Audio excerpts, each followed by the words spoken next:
गृह मंत्री जो सुरक्षा प्रदान करते हैं प्रधानमंत्री मोदी जी को, क्या उनका इरादा तो नहीं था निपटाने का? प्रधानमंत्री मोदी जी को प्रतीत हुआ कि वो आइडियाज दे रहे थे कि इस तरह से उनकी हत्या की जा सकती थी, आशंका जाहिर कर रहे थे पंजाब सरकार पर, लेकिन हुआ कुछ नहीं, जिंदा बच के पहुंच गए। अब वो यह है कि अमित शाह से अभी तक ना कांग्रेस ने ना किसी ने अभी तक इस्तीफा नहीं मांगा। अमित शाह के गृह मंत्री रहते हुए एक दुर्घटना सीडीएस रावत की हुई, बिपिन रावत की हुई। वो तो पंजाब सरकार का क्षेत्र नहीं था। उस दुर्घटना पर फाइनल मोहर भी लग गई राजनाथ सिंह की कि साहब वो यांत्रिक खराबी थी, लेकिन मौत आज भी संदेहास्पद है सीडीएस रावत की। तुलना इंदिरा गांधी के साथ हमले के साथ की जा सकती है क्या? राजीव गांधी के साथ हमले के साथ की जा सकती है क्या? उसकी तुलना की जा सकती है राजघाट में चली हुई गोलियों के साथ? बिल्कुल नहीं की जा सकती।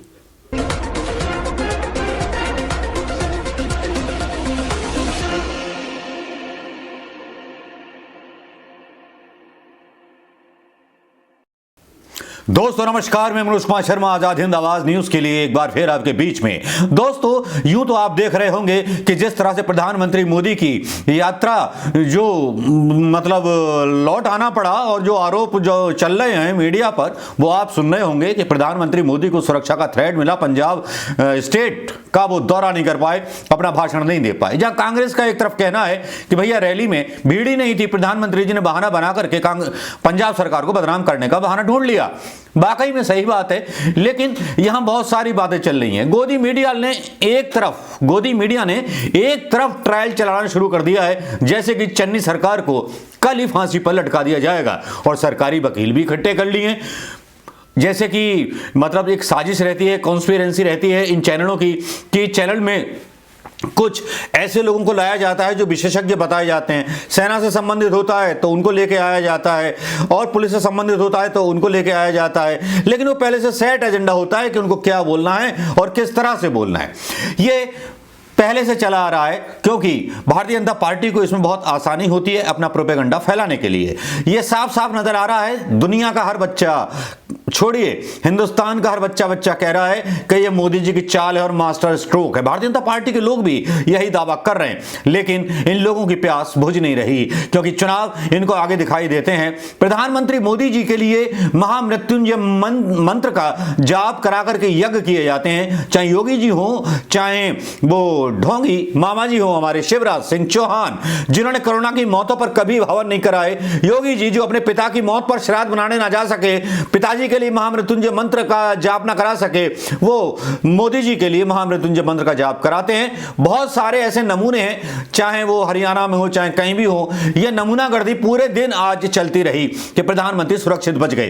कांग्रेस वाले लोग भी कहां पीछे रहते। कांग्रेस वाले लोगों ने बताया कि इंदिरा गांधी के नाक में चोट लग गई थी और भैया पत्थर मारा था, नाक दबा करके वो भाषण देती रही थी। राजीव गांधी पर श्रीलंका में हमला हुआ था, लेकिन तब भी श्रीलंका से संबंध बिगड़े नहीं थे। ये नहीं कहा था कि मैं आपके देश में हो गया, लेकिन ये बचकाना दलीलें दी जा रही थी कांग्रेस की तरफ से। और मैं कहना चाहूंगा कि मतलब बिल्कुल ही बेवकूफ या मूर्ख लोग बैठे हैं सोशल मीडिया पर, जो भारतीय जनता पार्टी के दुष्प्रचार को काउंटर नहीं करते, बल्कि उसको सहारा देते हैं, ये कह करके कि जो रास्ता रोका गया, क्या उसकी तुलना इंदिरा गांधी के साथ हमले के साथ की जा सकती है क्या? राजीव गांधी के साथ हमले के साथ की जा सकती है क्या? उसकी तुलना की जा सकती है राजघाट में चली हुई गोलियों के साथ? बिल्कुल नहीं की जा सकती।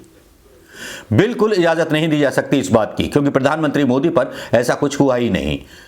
तो इस तरह का एजेंडा चला करके भारतीय जनता पार्टी के एजेंडे को बल मिलता है। कांग्रेस कहीं बैकफुट पर नजर आती है।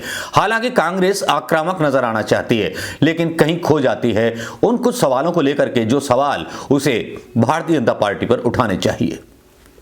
यहां पर आज तक जो कॉन्स्पिरेसी कर रहा है, किस तरह से साजिश कर रहा है, उसके बारे में भी बताएंगे, लेकिन यहां कुछ प्रश्न हैं जो मूलभूत प्रश्न हैं। नंबर 1 प्रश्न यह है कि अमित शाह से अभी तक ना कांग्रेस ने ना किसी ने अभी तक इस्तीफा नहीं मांगा। अमित शाह के गृह मंत्री रहते हुए एक दुर्घटना सीडीएस रावत की हुई, बिपिन रावत की हुई। वो तो पंजाब सरकार का क्षेत्र नहीं था। उस दुर्घटना पर फाइनल मोहर भी लग गई राजनाथ सिंह की कि साहब वो यांत्रिक खराबी थी, लेकिन मौत आज भी संदेहास्पद है सीडीएस रावत की, क्योंकि उनका एक बयान चीन के बारे में जो आया था, शायद वो उनकी मौत का कारण बना हो। कॉन्स्पिरेंसी कहते हैं इसे। आदमी साफ, गवाह साफ, सब साफ। अब यहां पर सवाल उठाए जा रहे हैं पंजाब सरकार पर। मैं पूछना चाहता हूं कि गृह मंत्री जो सुरक्षा प्रदान करते हैं प्रधानमंत्री मोदी जी को, क्या उनका इरादा तो नहीं था निपटाने का? प्रधानमंत्री मोदी जी को कहीं गद्दी तो नहीं दिखाई दे रही थी? और सारी बहसों का रुख कांग्रेस की तरफ मोड़ने का जो प्लान है वो यही साबित कर रहा है। भाई जरूरी नहीं कि पार्टी के बाहर दुश्मन हो, पार्टी के अंदर भी दुश्मन होते हैं। राजीव गांधी के भी थे, इंदिरा गांधी के भी थे। अब मोदी जी इस बात पर खुश हैं कि जो मंत्र पढ़वा रहे हैं वो सबसे बड़े मतलब गुनाहगार हैं। अपने आप को साफ कराने के लिए मैं नहीं हूं, ऐसा प्रतीत हो रहा है, ऐसा लग रहा है, आशंका जन्म ले रही है। दूसरा, अमित शाह आए और एक बयान देकर के निकल गए। क्या यह ना माना जाए कि गृह मंत्री का क्या रोल था? आज सुप्रीम कोर्ट का फैसला आया जिसमें सरकार ने दावा किया था कि केंद्रीय एजेंसी जो है जांच करेगी, एक एनजीओ ने लगाई थी, लेकिन सुप्रीम कोर्ट की जेबी रमन्ना कोर्ट ने कह दिया कि जो पंजाब और हरियाणा के डिप्टी मतलब जो वकील हैं सरकारी, उनके पास जो भी है यात्रा के आंकड़े वो सुरक्षित रहेंगे। प्रधानमंत्री मोदी का ये कहना कि धन्यवाद कहना अपने मुख्यमंत्री को कि मैं जिंदा यहां बठिंडा तक पहुंच गया, कहीं अमित शाह की तरफ तो निशाना नहीं था? कहीं वो शुक्रिया तो अदा नहीं करना चाह रहे थे? जिस शुक्रिया अदा करने को लेकर के गोदी मीडिया ने किसी और के कहने पर, किसी और के इशारे पर सारे सबूतों की धार कांग्रेस की तरफ मोड़ दी। और इस तरह से मोड़ी कुछ ऐसे नौकरशाहों को ला करके जिन्होंने पूरी तरह से एसपीजी को गुनाहगार न ठहरा करके, गृह मंत्री को गुनाहगार न ठहरा करके पंजाब सरकार को गुनाहगार ठहराना शुरू कर दिया। क्या कह रहे थे ये लोग, ये सुन लीजिए, बड़ा खतरनाक है। क्योंकि ऐसे नौकरशाह जो पूर्व नौकरशाह होते हैं वो रिटायर्ड सामंतवादी, वो बूढ़े लोग होते हैं जिन्होंने अच्छे अच्छे देशों को बर्बाद किया है। और जब चैनल पर आकर के ये बोलते हैं तो जनता को लगता है कि वाकई में सच बोल रहे हैं, ज्यादा प्रयास करना नहीं पड़ता किसी को भी। सुनिए ये क्या बोल रहे हैं कि वहां पर जानकारी कैसे मिली, वहां पर प्रदर्शनकारियों को किसी रूट से जा रहे हैं। मुझे बताइए कि किसकी गलती है? देश का आम नागरिक ये जानना चाहता है कि ये षड्यंत्र वाली थ्योरी में कितना दम है, क्योंकि आखिर पीएम का ये काफिला है ना, और पीएम के काफिले को 20 मिनट इस तरह से रुकना पड़े। अंजना जी, मैं किसी राजनीतिक दल से संबद्ध नहीं हूं और पूर्व पुलिस अधिकारी और एक भारतीय होने के नाते कुछ मेरी दुश्चिंता है आपके सामने पेश कर रहा हूं मात्र 1 मिनट में। नंबर 1, पीएम का कॉन्वॉय 20 मिनट यानी 1200 सेकंड का रुक जाना, ये मानते हुए कि पाकिस्तान की सीमा 20 किलोमीटर दूर है। ड्रोन हमले पहले भी हो चुके हैं जिसपे स्वचालित हथियार, ग्रेनेड और आपत्तिजनक सामग्री आती थी। स्नाइपर राइफल की रेंज 1 किलोमीटर होती है, ग्रेनेड की मार 36 सेकंड होती है, और अगर कोल्ट कोबरा ऐसे या उजी सब मशीन गन हो तो बुलेट प्रूफ गाड़ी को पियर्स कर सकती है। 10,000 सिपाही लगे थे। अरे 10,000 सिपाही लगे थे, उनका उद्देश्य था कि आंदोलनकारियों के साथ चाय पी रहे थे। आंदोलनकारी थे, ठीक है, आप बल प्रयोग न करें, लेकिन उनको बस पे आना और वहां जाकर के प्रधानमंत्री के काफिले को ट्रैप कर देना, इसका क्या तर्क है? और यशोवर्धन आजाद साहब मेरे कलीग बैठे हैं, वो बताएंगे कि जब वीआईपी विजिट होती है तो विकल्प 1, विकल्प 2, विकल्प 3, विकल्प 4 और शासन प्रशासन नंगी तलवार हो जाता है। और उस मौके पे कोई आता है तो वीआईपी सिक्योरिटी के अलावा अर्जुन के लिए जैसे मछली की आंख होती है, वीआईपी सिक्योरिटी होती है, बाकी कोई चीज माने नहीं रखती है। यहां पर हम क्या देख रहे हैं, तमाम चीजें आ गई, वीआईपी सिक्योरिटी के पीछे चली गई इस तरीके से। और ये संवैधानिक उत्तरदायित्व है, ये किसी के ऊपर कोई उपकार नहीं कर रहा अंजना जी, ये संवैधानिक उत्तरदायित्व है, इस पे प्रमाद अक्षम्य है। और मैं जानना चाहूंगा कि अगर वहां पर फ्लाईओवर पे ले गए थे, क्या उन्होंने त्रुटि कर दी? अगर मौसम खराब था, हेलीकॉप्टर पे कितनी बार यशोवर्धन जी बताएंगे हम लोगों ने व्यवस्था की कि प्रधानमंत्री मौसम खराब है, हालात ठीक नहीं, सड़क टूटी है, या हमको किसी और तरीके से तो एयर से ले जाते, एयर से न ले जाकर के कार से ले जाते, कार से ले जाकर के कोई और विकल्प ढूंढते हैं।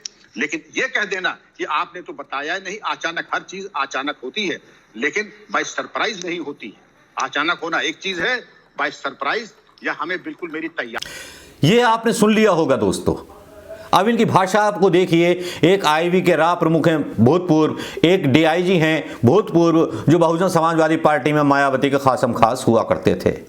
पता नहीं प्रधानमंत्री की सुरक्षा का इन्हें कितना ध्यान रहा था। प्रधानमंत्री की सुरक्षा का ध्यान उत्तर प्रदेश में जब वाराणसी की संकरी गलियों से गुजर रहे थे तब क्यों नहीं रखा गया? तब प्रोटोकॉल कहां गया था? आज एक ऐसा वीडियो भी सामने आया जिसमें भारतीय जनता पार्टी के कार्यकर्ता जो थे नारे लगाते हुए नजर आ रहे थे। लेकिन वो सारे वीडियो चले, सब कुछ चला, लेकिन किसी चैनल ने उस वीडियो को नहीं दिखाया।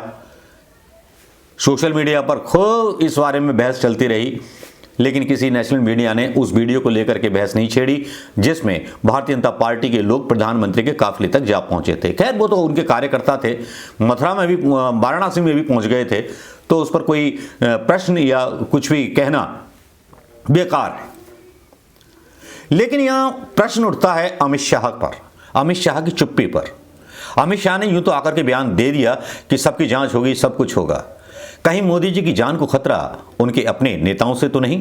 क्योंकि एक नेता का ट्वीट आया जिसमें उसने कहा कि प्रधानमंत्री जी का इतनी देर वहां पर रुका जाना टेलीस्कोपिक गन या उससे मारा जा सकता था, उससे मारा जा सकता था। ऐसा लग रहा था कि वो प्रधानमंत्री की जान की सलामती नहीं बल्कि सलाह दे रहे थे। गिरिराज, ऐसा प्रतीत हुआ कि वो आइडियाज दे रहे थे कि इस तरह से उनकी हत्या की जा सकती थी, आशंका जाहिर कर रहे थे पंजाब सरकार पर, लेकिन हुआ कुछ नहीं, जिंदा बच के पहुंच गए। अब वो थैंक यू जिंदा बचने के लिए चन्नी को बोला, और चन्नी बेचारे जो थे दौड़ रहे थे कि मैं अपने किसानों पर लाठियां कैसे बरसवाता। कांग्रेस के लोग जेंटलमैन लोग हैं, कूटनीतिज्ञ, कुटिल चालें चलना इनको नहीं आता। जबकि कांग्रेस को इस्तीफा मांगना चाहिए था अमित शाह का। जो चूक थी वो गृह मंत्री की चूक थी, एसपीजी की चूक थी।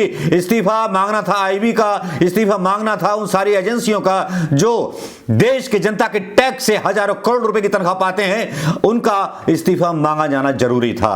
लेकिन यहां कांग्रेस चूक जाती है। कांग्रेस जो है, इंदिरा जी को ये हो गया था, राजीव गांधी जी को ये हो गया था। मतलब कंपेयर क्यों कर रहे हो आप, जबकि कुछ हुआ ही नहीं है मोदी जी के साथ। बल्कि वो शुक्रिया अदा कर रहे हैं, बोला को धन्यवाद मोदी जी का, कि शुक्रिया बोला कि मैं जिंदा पहुंच गया। अमित शाह के ऊपर उनको विश्वास नहीं है, थैंक यू बोल रहे हैं पंजाब सीएम का। लेकिन इसमें एक मोड़ तब और आ जाता है जब कांग्रेस के कुछ ऐसे नेता भी ट्वीट करके प्रधानमंत्री को देश का प्रधानमंत्री बता करके पंजाब सरकार पर निशाना साधने लगते हैं, जिनको ये दलित चन्नी पसंद नहीं आ रहा। जो दलित चन्नी बीच में उतर करके भीड़ के बीच बेखौफ घुस जाता है।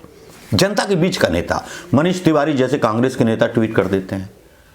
तो कांग्रेस ऐसे लोगों के खिलाफ अभी तक एक्शन क्यों नहीं लिया है? G23 के खिलाफ मैं नहीं समझता कि क्यों नहीं लिया है और क्यों नहीं लेना चाहिए। नवजोत सिंह सिद्धू ने ड्रामा करार दिया, ड्रामा नजर ही आ रहा है, क्योंकि सब कंफ्यूज हैं कि ऐसा हुआ तो हुआ कैसे। बिना गृह मंत्री की इच्छा के कोई पत्ता खटक सकता है क्या? जब न्यायपालिका के फैसले बदले जा सकते हैं तो हिंदुस्तान में सरकार तो क्या, तख्त तो क्या, प्रधानमंत्री भी बदले जा सकते हैं। अमित शाह पर शक की सुई मेरी है, मेरा अपना आकलन है। कितना सच्चा है कितना झूठा है ये तो जांच के बाद सामने आएगा, लेकिन इस संभावना से इनकार नहीं किया जा सकता कि सारी की सारी जो मीडिया ट्रायल है वो कांग्रेस के खिलाफ हो चली है। नमस्कार, जय हिंद दोस्तों।